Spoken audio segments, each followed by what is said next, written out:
ഞാൻ വലിയ ചാത്തന്റെ അമ്പലങ്ങളിലേക്ക് പോയിട്ട് ഒരുപാട് വഴിപാടുകൾ പ്രശസ്തമായിട്ടുള്ള സ്ഥലങ്ങളിലേക്ക് പോയി ചെയ്തിട്ടുള്ളതാണ്. എന്നിട്ട് എൻ്റെ കാര്യങ്ങൾ നടന്നിട്ടില്ല. പിന്നെ എങ്ങനെയാ നിന്റെ അവിടെ വന്നാൽ നടക്കാന്നൊക്കെ ചോദിച്ചിട്ട് ആൾക്കാർ വിളിക്കും. അപ്പൊ ഞാൻ അവരോട് പറയുന്ന കാര്യം, ചാത്തന് വലുത് ചെറുതെന്നൊന്നുമില്ല. ചാത്തന്റെ അടുത്ത് അതിശക്തമായിട്ട് ഉപാസനയുള്ള ഒരു വ്യക്തി, ഉപാസകൻ ഉണ്ടാവും. ഉപാസകൻ എന്താണോ ചാത്തന്റെ അടുത്ത് ആ ഓരോ വ്യക്തിയെ കുറിച്ച് അല്ലെങ്കിൽ പൂജകളിൽ അവർക്ക് വേണ്ട കാര്യങ്ങൾ നടക്കുന്നതിനെ കുറിച്ച് കമ്മ്യൂണിക്കേറ്റ് ചെയ്യുന്നതിനെ ബേസ് ചെയ്തിട്ടാണ് ഓരോരുത്തർക്കും അനുഗ്രഹം കിട്ടുന്നത്. ചാത്തന്റെ ഒരു കാര്യം വളരെ ഡിഫറെന്റ് ആണ്. ചാത്തൻ എന്ന് പറഞ്ഞാൽ കുലാചാരവുമായി ബന്ധപ്പെട്ടുള്ള, അവിടെ വേറെ നിയമങ്ങളൊന്നുമില്ല.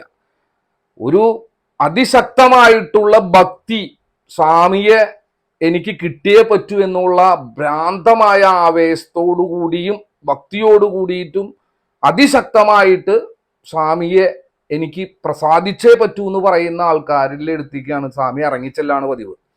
അപ്പൊ അങ്ങനെ വരുന്ന സ്വാമിയെ സംബന്ധിച്ചിടത്തോളം ആ സ്വാമി കേൾക്കുന്നത് ആ ഉപാസകൻ എന്താണോ പറയുന്നത് അതാണ് കേൾക്കുക. അപ്പൊ അങ്ങനെ ഉപാസകനുമായിട്ട് അടുപ്പുണ്ടാവുക. അത് വലുതാവട്ടെ ചെറുതാവട്ടെ, വലിയ സ്ഥലത്ത് പോയാലും കാര്യങ്ങൾ നടക്കാറുണ്ട്, ചെറിയ സ്ഥലത്ത് പോയാലും കാര്യങ്ങൾ നടക്കാറുണ്ട്. അതുപോലെ തന്നെ വലിയ സ്ഥലത്തും കാര്യങ്ങൾ നടക്കാറില്ല, ചെറിയ സ്ഥലത്തും കാര്യങ്ങൾ നടക്കാറില്ല. അത് നിങ്ങൾ ഉപാസകരുമായിട്ട് എത്രത്തോളം ബന്ധമുണ്ട് എന്നതിനനുസൃതമായിട്ടാണ്. അങ്ങനെ ചെയ്താൽ നിങ്ങൾക്ക് റിസൾട്ട് ഉണ്ടാവും, അത് ഉറപ്പാണ്.